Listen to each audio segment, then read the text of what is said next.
أي معروف تعرفه افعل. وجدت علبة في الطريق تؤذي الناس أمطها، يمكن.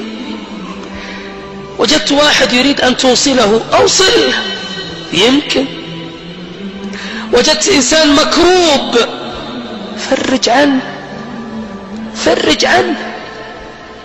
وجدت إنسان يحتاج منك أن تبتسم في وجهه، ابتسم. وجدت إنسان تستطيع أن تشفع له، اشفع. ركعتين في الضحى لا تحسب أنها هينة.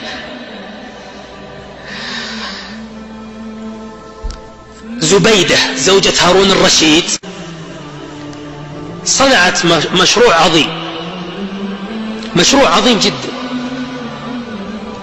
أسقت الحجيج في منى ما كان فيها سقيا، فعملت لهم عين طويلة لكي يسقى الحجيج. سميت عين زبيدة، معروفة في التاريخ، عين زبيدة. ماتت زبيدة، رؤيت زبيدة رحمه الله في المنام، فقيل لها: ما فعل الله بك؟ قالت: غفر لي.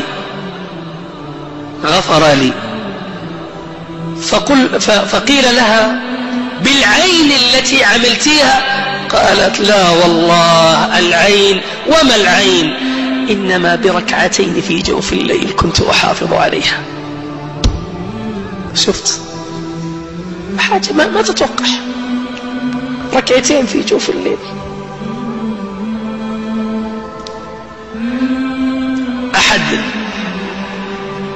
أحد الدعاة رؤية في المنام وهو داعية ومعروف، فقيل له: ما فعل الله بك؟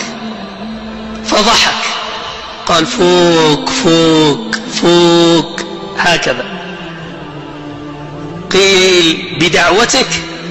قال: دعوتي إنما بريالات تصدقت بها. سبحان الله، ما تعرف يا أخي. لا تحقر من المعروف شيء، افعل كل المعروف. كل وقت تعرف فيه معروف يعمل، اعمل، ما تخسر شيء. فإنك لا تعلم ما هو العمل الذي سيغفر لك به.